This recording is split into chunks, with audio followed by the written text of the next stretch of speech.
अस्सलाम वालेकुम नाज़रीन, 4 टीवी न्यूज़ खबर कश्मीर में आपका खैर मकदम है। मैं हूँ गौसिया बानू। आइए नजर डालते हैं खबर कश्मीर की सुर्खियों पर।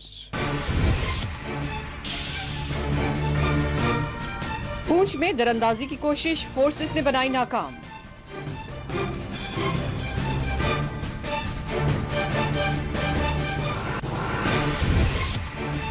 हुर्रियत रहनुमा के इंतकाल के दूसरे दिन भी वादी में बाजार रखे गए बंद। श्रीनगर और दीगर इलाकों में आज भी रहे सख्त इम्तिनान।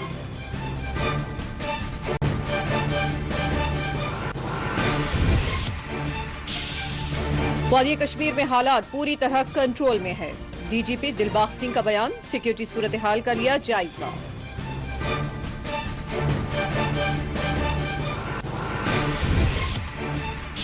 कश्मीर समेत कहीं भी मुसलमानों के लिए आवाज बुलंद करने का रखते हैं हक। अफगान तालिबान का सामने आया मुतनाज़ा मौक़िफ़, भारत के सख्त जवाब का है इंतजार। जम्मू में कांग्रेस ने किया एहतजाज, मोदी सरकार की पॉलिसियों के खिलाफ निकाली रैली। रमन भल्ला ने कहा, मोदी सरकार ने मुल्क को फरोख्त कर दिया है।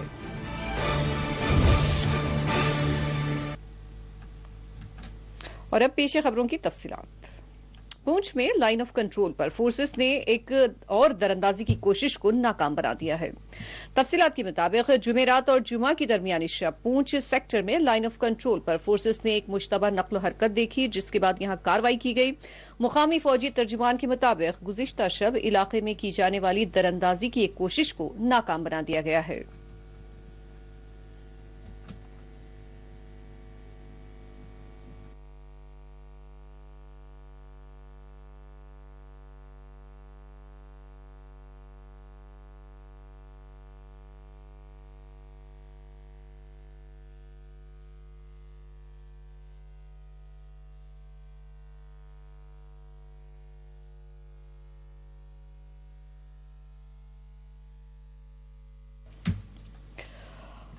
वादी कश्मीर में आज दूसरे दिन भी बाजार बंद रहे और आम जिंदगी अक्सर मफलूज रही। बुजुर्ग हुर्रियत रहनुमा सैयद अली शाह गिलानी की गुज़िश्ता सुबह तदफीन अमल में आई थी। सैयद अली शाह गिलानी की नमाज जनाजा और तदफीन जुमेरात की सुबह की गई। ताहम जुमेरात के दिन हुक्काम की जानिब से श्रीनगर के पशमुल वादी कश्मीर में गैर अलानिया कर्फ्यू जैसे इम्तनात नाफिज किए गए थे, और जबकि श्रीनगर और वादी के दिगर हिस्सों में बाजार ट्रांसपोर्ट सरगर्मियां बंद रखी गई थी, जिसका आज भी सिलसिला जारी रहा।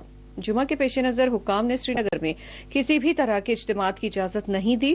तारीखी जामा मस्जिद श्रीनगर, जियारतगाह हजरत बल के बशमूल दिगर तमाम बड़ी मसाजिद आज मुसल्लियों के लिए बंद रही।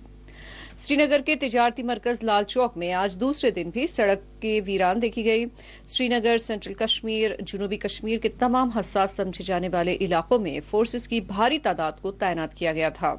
BSNL खिदमात के अलावा दीगर मवासिलाती कंपनियों की इंटरनेट और मोबाइल खिदमात आज भी मसदूद रही, जिसके नतीजे में सार्फिन को सख्त मुश्किलात का सामना रहा।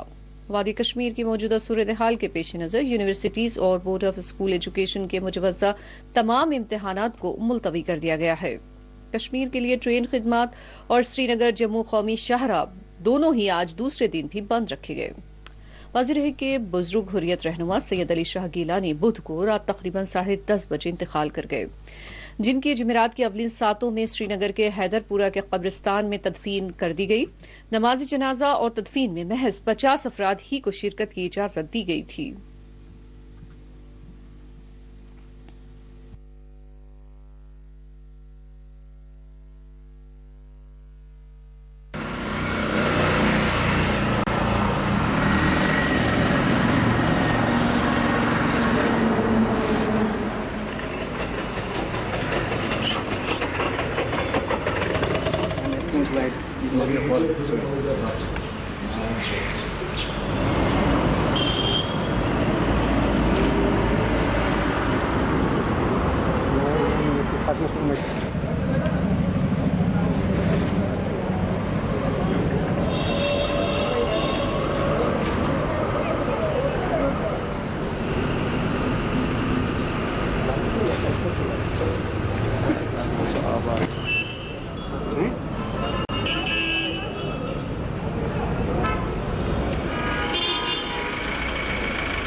डीजीपी दिलबाग सिंह ने कहा कि वादी कश्मीर में सूरत हाल पूरी तरह से कंट्रोल में है।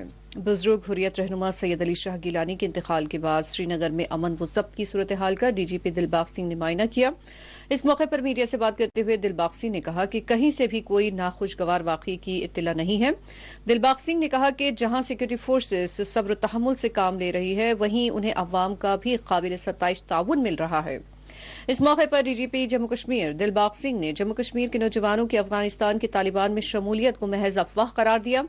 दिलबाग सिंह से जब यह सवाल किया गया कि क्या अफगानिस्तान की सूरत हाल के असरात कश्मीर पर हो सकते हैं, इस पर दिलबाग सिंह का रद्द-ए-अमल था कि यहां इस तरह की कोई घबराने वाली बात नहीं है, सब कुछ ठीक ठाक है और कंट्रोल में है। एक हफ्ते पहले गए थे मैं और फिरदौस एक्सचेंज। मैं बैठा 15-20 मिनट तक, मैंने BSF चाहिए था।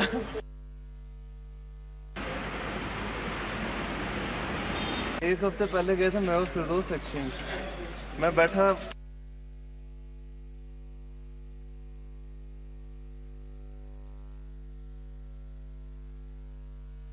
सिचुएशन पूरी तरह नियंत्रण में है, पूरी तरह कंट्रोल में है। पिछले 2 दिन में एक भी किसी तरह का वाक़ा नहीं हुआ है। इसमें आवाम की, लोगों की बहुत बड़ी कोऑपरेशन है। सिक्योरिटी फोर्सेस बड़े सब्र तहम्मुल से, बड़ी रिस्ट्रेंट से अपना काम कर रही हैं। सब जगह पर हम लोगों ने देखा, श्रीनगर, बडगाम, गांदरबल कल देखे, आज ये बारामूला शहर देखा, बाकी जगह भी जा रहे हैं। गांदरबल के बशमूल वस्ती कश्मीर के तमाम इलाकों में आज दूसरे दिन भी आम जिंदगी मुतासिर रही। आज भी बाजार बंद रखे गए, जबकि जामा मस्जिद तौहीद चौक में आज नमाज जुमा के इज्तिमा की इजाजत नहीं दी गई। इस तरह जामा मस्जिद बहीमा में भी नमाज जुमा के मौके पर आम मुसल्ली शिरकत नहीं कर पाए। गांदरबल में जुमा को मुसलसिल दूसरे दिन भी बाजार बंद रखे गए और इस दौरान सिक्योरिटी के वसी तर इंतजाम किए गए थे।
इधर दूसरी जानिब जनूबी कश्मीर में जुमा के पेश नज़र गैर मामूली सिक्योरिटी बंदोबस्त किए गए।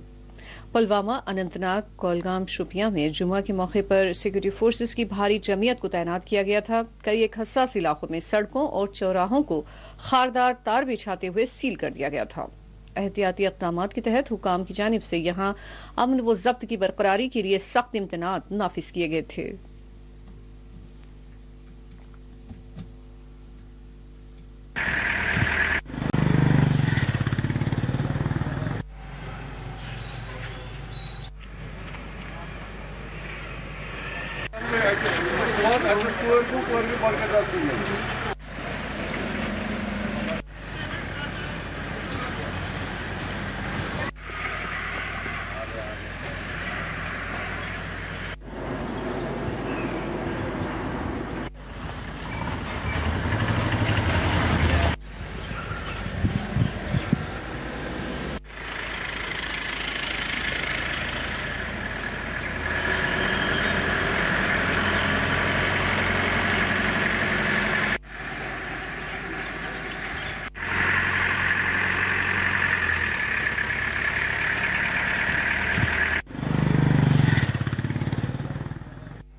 सीनियर हुर्रियत लीडर सैयद अली शाह गिलानी के इंतकाल के बाद जिस तरह से वादी में अमन कानून की सूरत हाल को बेहतर रखने के लिए इंतजामिया ने कई अहम फैसले लिए, जिसमें मोबाइल कॉलिंग और मोबाइल इंटरनेट सर्विस को भी बंद किया गया और जगह जगह खारदार तार बिछाई गई और कस्बा जात से श्रीनगर या हैदरपुरा की तरफ जाने वाले रास्तों को सील किया गया। वहीं आज जुम्मा को देखते हुए इस सिक्योरिटी में मजीद इजाफा किया गया है। हालांकि चाहे शहर श्रीनगर का डाउन टाउन हो, नॉर्थ कश्मीर हो, साउथ कश्मीर हो, तमाम कस्बा जात में जुम्मे के पेश नज़र सिक्योरिटी में इजाफा किया गया है। नाके लगाए गए हैं, खारदार तार बिछाई गई है और मोबाइल कॉलिंग और इंटरनेट सर्विस जो है वो भी अभी बंद है। देखना यह होगा कि कब तक सूरत हाल मामूल पर आएगी, लेकिन इतना ज़रूर है कि सैयद अली शाह गिलानी की शख्सियत को देखते हुए इंतज़ामिया ने बहुत ही अहम और कड़े फैसले लिए हैं ताकि अमन कानून की सूरत हाल बेहतर रह सके। शबनम फयाज, 14 न्यूज़।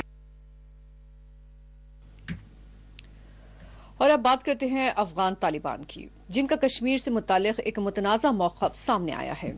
पाकिस्तान की न्यूज़ चैनल से बात करते हुए तालिबान तर्जुमान सुहेल शाहीन ने कश्मीर से मुताल्लिक पूछे गए सवाल के जवाब में कहा, कश्मीर समेत कहीं भी मुसलमानों के लिए आवाज़ बुलंद करने का हमें हक है। तालिबान के तर्जुमान सुहेल शाहीन ने कहा कि हम किसी भी मुल्क के खिलाफ मुसल्लह ऑपरेशन की कोई भी पॉलिसी नहीं रखते, लेकिन हम मुसलमानों के लिए आवाज़ बुलंद करने का हक रखते हैं। सुहेल शाहीन ने कहा कि कानून के तहत मुसलमान भी बराबरी के हुकूक के मुस्तहक है।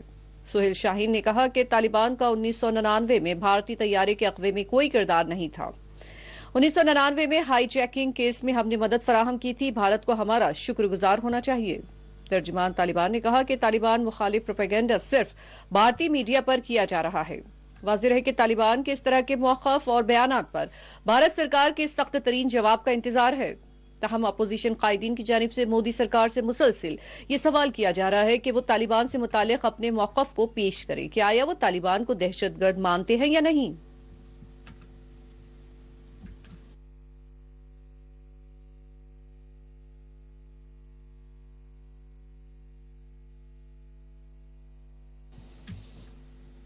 जम्मू में आज कांग्रेस की जानिब से मोदी सरकार की पॉलिसियों के खिलाफ एहतजाज किया गया।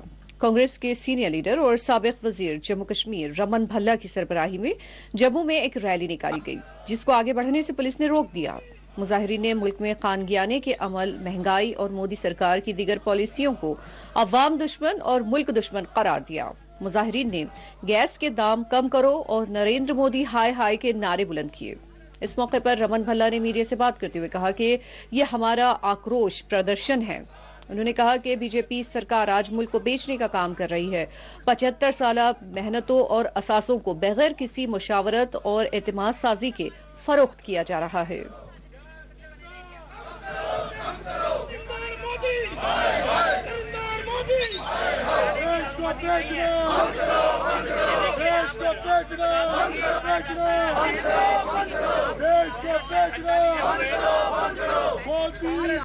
वो सरकार निकम्मी है, वो सरकार निकम्मी है। पेट्रोल के दाम कम करो, कम करो। मोदी सरकार, गरीबों की दुश्मन मोदी सरकार। देश को बेचना बंद करो, बंद करो। गैस के दाम कम करो, कम करो। इमरान मोदी, हाय हाय। इमरान मोदी, हाय हाय। देश को बेचना बंद करो, बंद करो। देश को बेचना बंद करो, बंद करो। देश को बेचना बंद करो, बंद करो। मोदी वो सरकार निकम्मी है, वो सरकार निकम्मी है। पेट्रोल के दाम कम करो, कम करो। कांग्रेस कमेटी सानी साहब के इस प्रोग्राम को अंजाम यहाँ पे दिया। ये रोष प्रदर्शन है। जिस ढंग से भाजपा ने देश को बेचने का काम, उसकी शुरुआत यहाँ पे की। 75 साल की जो मेहनत थी, जो सरमाया यहाँ पे था, उसको बेचा जा रहा है। और बगैर किसी जो स्टेक होल्डर को, किसी को कॉन्फिडेंस में नहीं लिया, कोई ट्रेड यूनियन को कॉन्फिडेंस में नहीं लिया, उनके एम्प्लॉयमेंट का क्या यहाँ पे होगा। और जिस ढंग से ये सिलसिला यहाँ पे जारी किया, ये जन विरोधी नीतियों में यहाँ पे आता है। मैं समझता हूँ बहुत बड़ा धोखा यहाँ पे, ब्लंडर यहाँ पे किया। ये ऐतिहासिक ब्लंडर है, इसको कभी हिंदुस्तान की जनता माफ़ यहाँ पे नहीं करेगी। और मैं समझता हूँ कि जिस ढंग से महंगाई की बात, 8 महीने में 67 बार पेट्रोल और डीजल की कीमतों में बढ़ोतरी होना और 2 महीनों में गैस की कीमतों में बढ़ोतरी होना, ये आम लोगों की कमर तोड़ के यहाँ पे रख दी। लोगों का चूल्हा जलाना मुश्किल हो गया। जो चाय गैस या बाकी दुकानों पे यहाँ बिकती थी, कमर्शियल सिलेंडर को भी महंगा करते हुए आज वो लोग मजबूर है कि कोयले से ही वो चाय बना के बेचेंगे। गैस सिलेंडर उज्ज्वल स्कीम की धज्जियाँ उड़ा दीजिए सरकार ने। ये जन विरोधी नीति है, उसका विरोध करने के लिए कांग्रेस की लीडरशिप, अर्बन सानी साहब की लीडरशिप में ये रोष प्रदर्शन है और ये हमारा कार्यक्रम जारी रहेगा जब तक वे इसमें कीमतों में कमी ना लाते। ताकि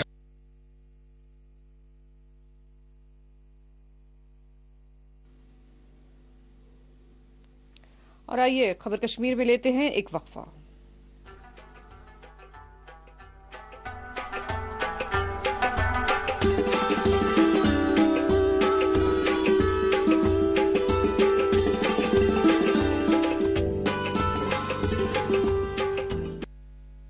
आपकी सेहत हमारी जिम्मेदारी। हम करते हैं आपके दिल की हिफाजत। माहिरीन की टीम हमारे पास जदीद आलात के साथ, ख्याल दोनों का हम रखते हैं। हर लम्हा आपके साथ, आपके लिए, आपके बजट में। ओएसी ग्रुप ऑफ हॉस्पिटल्स, कंचनबाग और शालीबंडा, हैदराबाद।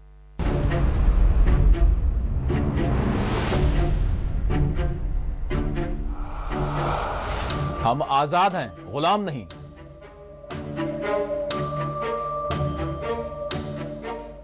अब तो बस कीजिए, मजीद कितनी नफरतें बांटेंगे। याद रखें, ये जमहूरी हक की बात है, कोई भीख की बात नहीं है। आली-जनाब मसलकी इख्तलाफात को नफरतों में तब्दील न करें, मजीद कितने मुमालिक तबाह व ताराज होंगे। याद रखें, जंगों ने हमेशा तबाही लाई है। ये जो साम्राज्य ताकतें हैं, इनकी गुलामी छोड़िए। साहब, जानवर की जान है और इंसान की जान जान नहीं है। कितनों को मार दिया गया, कितने गायब कर दिए गए, कितनों की इस्मतें तार तार कर दी गई। क्या यही अमन-ओ-अमान है? आपके जैसे बहुत से आते और जाते रहे हैं। हमारा काम है सवाल करना और हम सवाल करते रहेंगे, चाहे कोई भी हो। ये झूठे दावे बंद कीजिए, अपने मन की नहीं बल्कि गरीब के पेट की बात कीजिए। मुबाहिसा द डिबेट रात 9 बजे, 1 बजे और सुबह 10:30 बजे, सिर्फ 4TV न्यूज पर।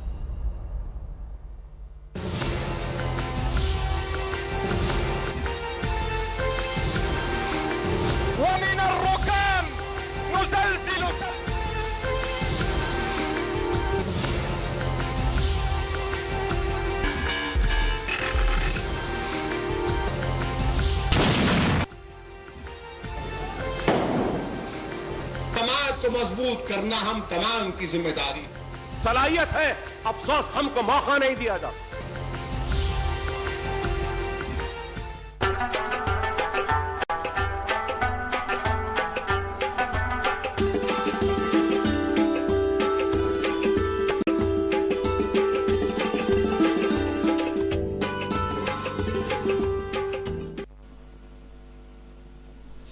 नाज़रीन, आइए बात करते हैं शबनम फयाज से। हमारे नुमाइंदे शबनम फयाज फोन लाइन के जरिए बुलेटिन से जुड़ रहे हैं।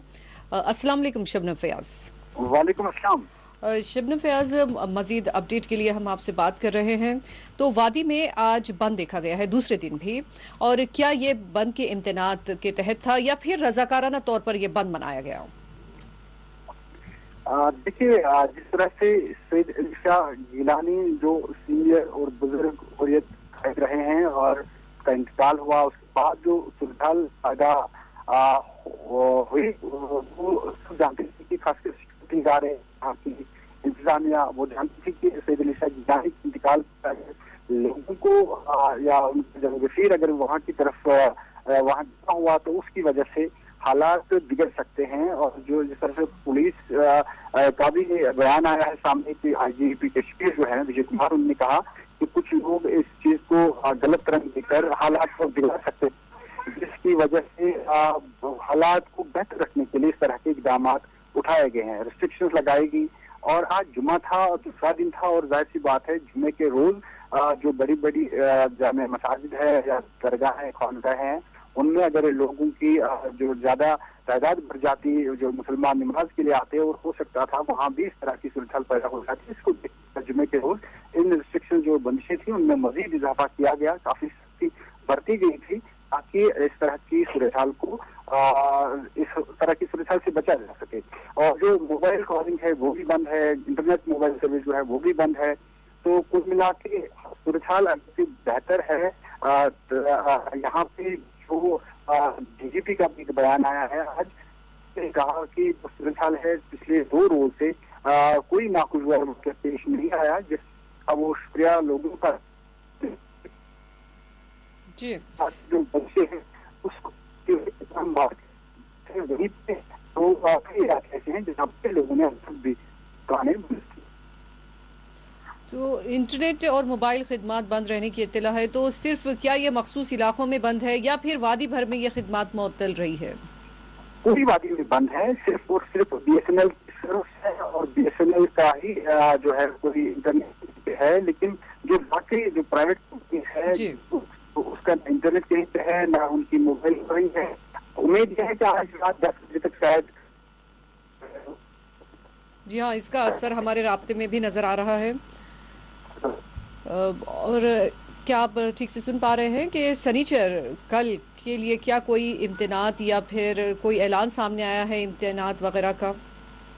हाँ, कुल मिला के यही कहा जा सकता है कि जो सूरत हाल है उसको देखते हुए सिक्योरिटी इदारे कोई फैसला ले सकते हैं। और अगर सूरत हाल इसी तरह बेहतर रही, न सिर्फ मोबाइल कॉलिंग जो है वो शुरू की जा सकती है आज रात को ही, बल्कि जो आगे चल के जो कल परसों तक जो है इंटरनेट को भी बहाल किया जा सकता है। लेकिन खुफिया इदारे जो है उनकी रिपोर्ट्स जो होंगी उसकी बिना पे ही जो है फैसला लिया जाएगा। काफी फूंक फूंक कर जो है कदम यहाँ की इंतजामिया रखती है। वो जानती है कि अगर थोड़ी सी कहीं पे चिंगारी पैदा हो उसको रोकना फिर काफी मुश्किल है। ये तजुर्बा पहले से है, जिस तरह 2016 में देखा गया, जिस तरह 2010 में देखा गया। और इस चीज को देखते हुए सूरत हाल को बेहतर रखने के लिए इंतजामिया जो है वो मुतहरिक है और हर जगह किसी भी चूक को वो से बचने के लिए इस तरह के इक़दाम उठा रहे हैं। जी, जब सिक्योरिटी की बात करते हैं तो क्या अफगानिस्तान में होने वाली तब्दीली के बाद यह वादी कश्मीर में क्या खुसूसी चौकसी देखी जा रही है? जाहिर सी बात है, चाहे अफगानिस्तान की बात हो, चाहे जिस तरह से जो खुफिया इदारे हैं उनका ये है कि लॉन्चिंग पैड पे कुछ लोगों को यहाँ दरअंदाजी के जरिए से भेजने की कोशिशें हो रही है।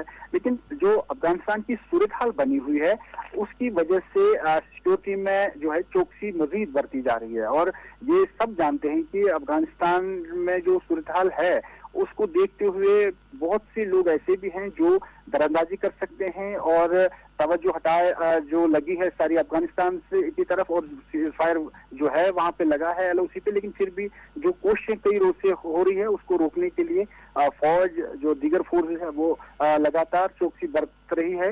लेकिन फिर भी जो हालात बने हैं पूरे खित्ते के उसको मद्देनजर रखते हुए, या जिस तरह से एक बयान भी आया है अफगानिस्तान में तालिबान के तर्जुमान का कि वो चाहे कश्मीर हो चाहे दीगर जो मुस्लिम ममालिक है वहां पे उनकी बात जो है वो रखने का हक रखती है। तो जाहिर सी बात है इस चीज को हल्के में तो यहाँ की जो फौज है या यहाँ की सरकार जो है वो तो नहीं ले सकती, चौकन्ना है और हर तरफ से कोशिश ये हो रही है कि कोई भी गड़बड़ ना फैले। और आज इसीलिए DGP का भी एक बयान आया है कि जो अफवाहें फैलाई जा रही थी कि 60 से ज्यादा नौजवान तालिबान में शरीक हुए, ऐसी कोई बात नहीं, जो उन्होंने कहा और उसको नकारा। तो जो फोर्सेज चाहे पुलिस है, फौज है, CRPF है, BSF है, हर कोई जो है चौकसी बरत रही है और खुफिया इदारे भी इसमें काफी जो है काम कर रहे हैं कि कहीं से अगर ऐसी सूरत हाल तो उससे निपटा जा सके। जी, आखिरी सवाल यह है कि क्या कोविड के असरात से कश्मीर निकल चुका है? हुकाम की जानिब से यहाँ पर किस तरह के इक़दाम किए जा रहे हैं? देखिए, कोविड जो है इसमें आज 96 केसेस आए हैं, 70 कश्मीर से, 26 जो है वो जम्मू रीजन से। लेकिन फिर भी यहाँ के जो तिब्बी इदारों से जो वाबस्ता लोग हैं, डॉक्टर साहिबान हैं, उनका यही कहना है कि बहुत एहतियात बरतने की जरूरत है। अगर थोड़ी सी भी चूक हुई तो शायद मजीद जो है तबाही का सामना करना पड़ सकता है। हालांकि केसेस जो है उनमें बेहद कमी आई है, लेकिन फिर भी एहतियात बरतने की भी जरूरत है। और यही वजह है कि अभी जो है तालीमी इदारों को खोला नहीं गया है। और जाहिर सी बात है, देखा ये जा रहा है कि जो बच्चों के लिए जो वेव की बात हो रही है तो उस चीज को रोकने के लिए 100% जो है वैक्सीनेशन पहले जरूरी करार दिया गया, लाजमी करार दिया गया है, चाहे वो बच्चे हों चाहे स्टाफ हो एजुकेशन का। जाएगा। जब ये मुकम्मल होगा तभी जो है इस तरह तालीमी इदारे जो है इनको फिर से खोला जाएगा। जी बहुत शुक्रिया। शुक्रिया नाजरीन, ये थे शबनम फयाज जो ताज़ा तरीन मालूमात फराहम कर रहे थे। आइए बढ़ते हैं अगली खबर की जानिब। चमलदास बानीहाल में आतिशज़दगी के वाक़ये में एक मकान जलकर खाकस्तर हो गया। तफसीलात के मुताबिक जुमा की सुबह तकरीबन 5:20 पर बानीहाल के कराल चीहाल इलाके में अब्दुल रशीद नामी शख्स के मकान में आग भड़क उठी, जिसने देखते ही देखते मकान के एक बड़े हिस्से को अपनी लपेट में ले लिया। मुकामी रजाकार तंजीम के कारकुनान, पड़ोसियों और फायर अमले की जानिब से इस आग पर काबू पाया गया, लेकिन तब तक मकान की इमलाक जलकर खाकस्तर हो गई। बताया गया है कि हालिया दिनों अब्दुल रशीद ने अपने 2 लड़कों की शादियां की थी, जिनका साजो सामान आतिशज़दगी में जलकर खाकस्तर हो गया।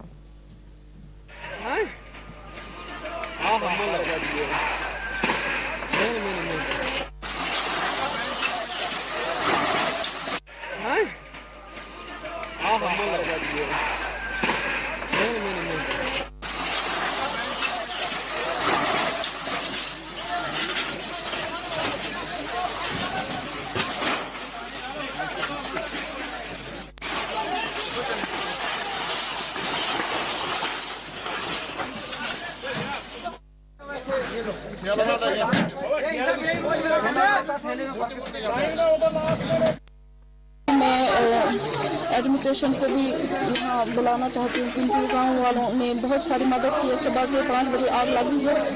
एनजीओ वालों ने भी बहुत सारी मदद की। हमारी ये गाड़ियाँ आई है हमारे पास, यहाँ पे फायर सर्विस गाड़ी आई है। डीसी साहब को मैं दावत देती हूँ, अपील करती हूँ कि इनकी मदद की जाए, क्योंकि ये गरीब शख्स पेशा है। इसने 150 रुपये पे मजदूरी की है और यहाँ अपने थोड़े बहुत कमरे बनाए थे, और ये ड्राइवर है बेचारा आज। तो मैं डीसी साहब से अपील करती हूँ कि मदद की जाए, क्योंकि ये गरीब शख्स है, इसका कुछ भी नहीं रहा है, क्योंकि 2 बच्चों की इसने शादी की थी और इसके पास कोई स्कोप नहीं है अब मकान बनाने का या कुछ। मैं डीसी साहब को यही गुजारिश करती हूँ कि वो यहाँ पे आए और हमारे पंचायत में इसका दौरा करें। तो अचानक यहाँ बच्चियों की आवाज़ आ गई, तो हम जब यहाँ पे पहुँचे तो अचानक इसकी छत पे जो है आग नमूदार हो गई थी। तो हम मुश्किल से यहाँ के बरादरी के लोग जमा हो गए, जो भी मस्जिद पे नमाज पढ़ने के लिए आए सारे जमा होके यहाँ पे, तो बच्चों को बाहर निकाला और देखा यहाँ पे तो अचानक छत इसका आग से कवर हो गया था। तो मुश्किल से बच्चे निकाले और ऊपर का जो भी सामान था छत में वो सारा जलकर राख हो गया। और साथ में इसकी बच्ची की शादी हाल ही में 2-4 रोज़ पहले हुई थी और लड़के की भी शादी हुई थी। तो उसका जो भी दहेज था, इसके छत पे जो तकरीबन 5-6 कमरे थे, तो उन्होंने सारा सामान जो ऊपर चढ़ाया था, उसमें तांबा भी था, बिस्तरे भी थे, बेड लगे थे, सोफा, कुर्सियाँ, सारा सामान ऊपर छत पे था। तो तब तक फायर सर्विस की गाड़ियाँ भी पहुँच गई। पूंछ में माजूरीन और 65 बरस से ज्यादा उम्र के मामरीन को राशन की फराहमी के लिए सहूलत फराहम की जा रही है। असिस्टेंट डायरेक्टर महकमा उमूर सार्फिन व तकसीमकारी रंजीत सिंह ने एक प्रेस कॉन्फ्रेंस को मुखातिब करते हुए कहा कि ऐसे माजूरीन और मामरीन जो राशन डिपोज तक अपना राशन लेने के लिए आने से माजूर है, उनके लिए ये सहूलत फराहम की गई है कि वो एक फॉर्म की खानापुरी करते हुए अपनी जानिब से किसी मेंबर का इंतखाब कर सकते हैं जिसको राशन फराहम किया जा सके।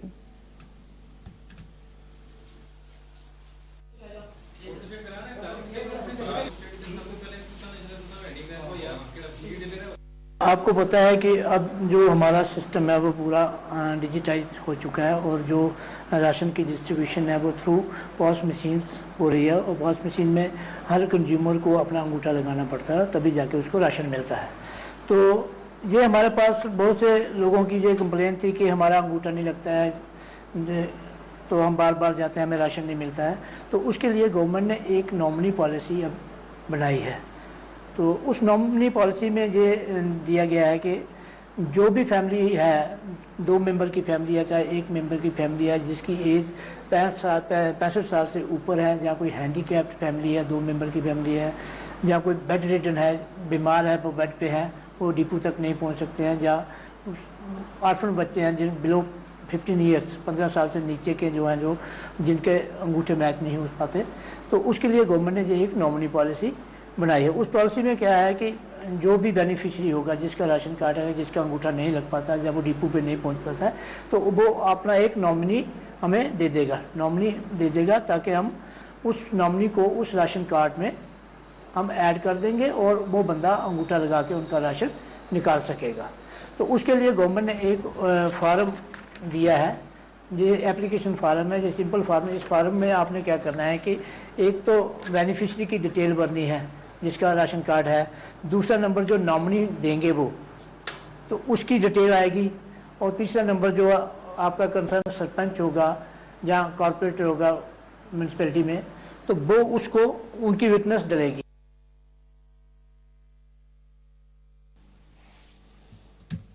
डायरेक्टर महकमा सयाहत कश्मीर ने कहा कि सयाहों की सहूलत के लिए हेल्प डेस्क कायम किए गए हैं।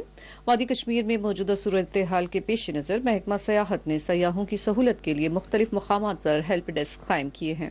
मुतालिका महकमे ने इन सेंटर्स पर सयाहों के लिए इंटरनेट और फ़ोन खिदमात दस्तियाब रखी हैं ताकि उनको किसी किस्म की परेशानियों का सामना न करना पड़े।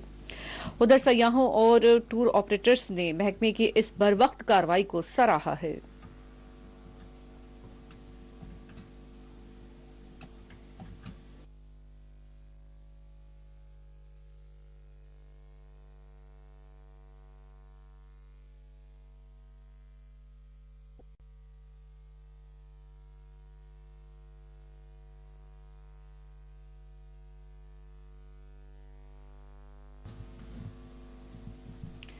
कोविड के फैलाव के दौरान थाना मंडी में अपनी खिदमत अंजाम देने वाले ड्राइवर्स और शॉपकीपर्स ने डीसी राजौरी से मुतालबा किया है कि उनके बकाया अजात जारी किए जाएं।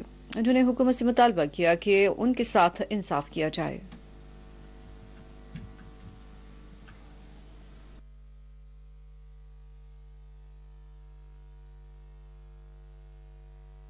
कर रहे थे एज ए कुक की तरह, उस वक्त कोई हमारे काम को नहीं सरजामा दे रहा था, क्योंकि उस वक्त हमने बड़ी मुश्किल का सामना करके खुद की अपनी जान की ना परवाह करते हुए अपने देश की जवानों की रक्षा की, उनको खाना दिया, बनाकर चाय दी, सब कुछ दिया, सब सहूलत दी। लेकिन हमारे पिछले 1 साल से हमारी जो पेमेंट है वो अभी रिलीज नहीं हुई।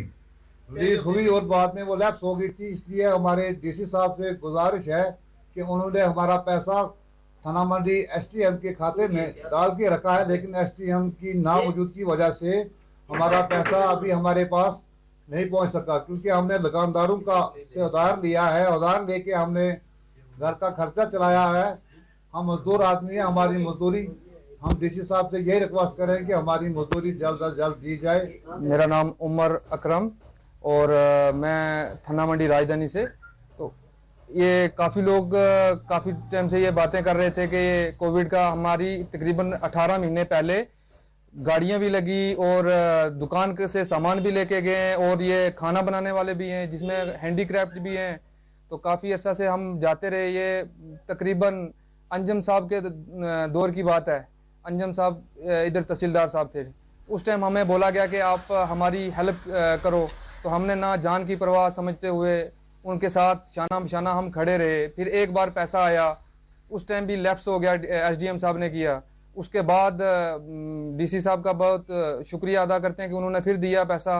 तो अभी इधर एसडीएम साहब नहीं है, तो वो पैसा हमारा जल्दी से जल्दी रिलीज़ किया जाए। किसी की गाड़ी की किस्त देनी है, किसी ने दुकानदार का देना है, बाल बच्चा चलाना है अपना।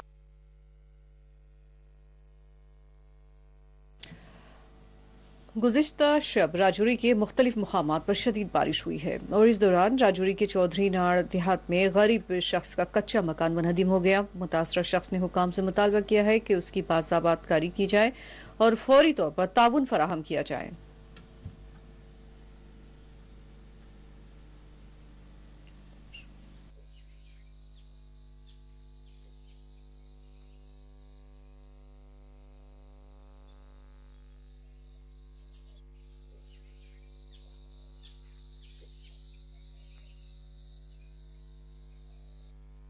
रेस्ट करता हूँ कि मैं गरीब आदमी हड्डी क्याब आदमी हूँ, पोलिया मारे आदमी हूँ।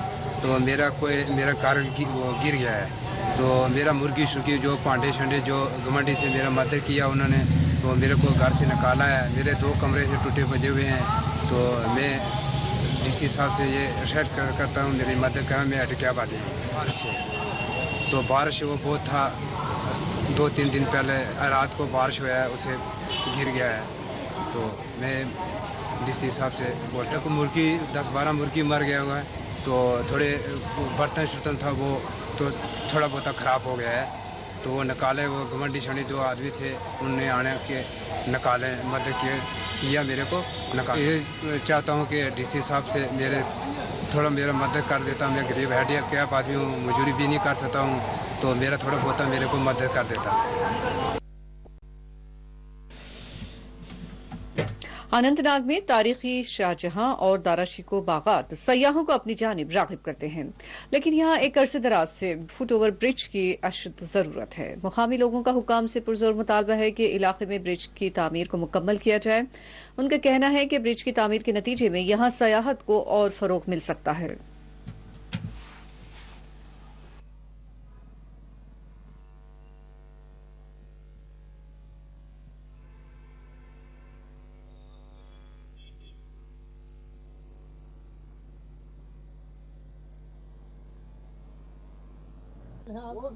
कोई बात नहीं, सारे इकट्ठा है क्या कितने जाओ बस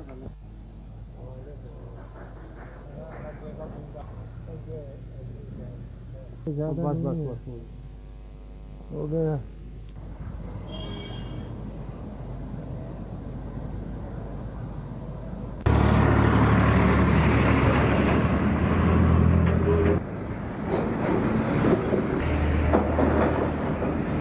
और मुगलों ने ये सोचा कि ये जहाँ पर ये जगह बहुत अच्छी है, यहाँ पर दरिया जहलम भी इसके बगल में गुजर रहा है, और यहाँ के पार दरिया के पार जो बहुत बड़ा गार्डन है दाराशिको का गार्डन, वो भी इसके साथ मुंसलिक हुआ है। अब गवर्नमेंट ने मुफ्ती मोहम्मद सैयद जब इंतजार में आएगा, उसने यहाँ पर सोचा कि मैं यहाँ पर एक रस्सी का पुल बनाऊँगा, ताकि जो ये गार्डन है, जो ये बाग है, ये आपस में मिल जाए, लोगों को आसानी हो जाए यहाँ से पार जाने के लिए। उस पुल पर ये काम चल रहा है आज, मगर बदकिस्मती से पता नहीं ये काम क्यों रुका पड़ा हुआ है और आ गया। और जो इस हकीकत है इस बाग की, दाराशिको गार्डन है, ये बादशाही बाग के नाम से मशहूर है, और जो इसके बगल में दरिया के पार, दरिया जहलम के पार जो दूसरा बाग है, उसका नाम है दाराशिको गार्डन। और ये तवारीखी मुगल बागात है, क्योंकि मुगलों का जो ज़ौक़ और शौक़ था। और आइए वापस रुक करते हैं खबर कश्मीर की सुर्खियों का। पूंछ में दरअंदाजी की कोशिश, फोर्सेस ने बनाई नाकाम।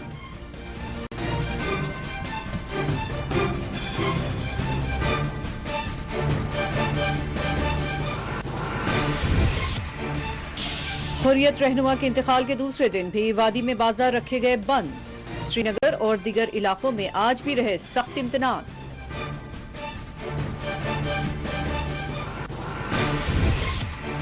वादी कश्मीर में हालात पूरी तरह कंट्रोल में है। डीजीपी दिलबाग सिंह का बयान, सिक्योरिटी सूरत हाल का लिया जायजा।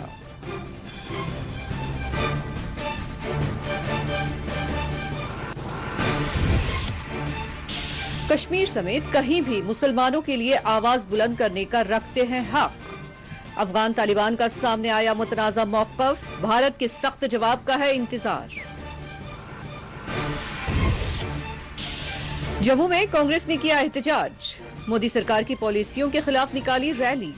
रमन भल्ला ने कहा, मोदी सरकार ने मुल्क को फरोख्त कर दिया।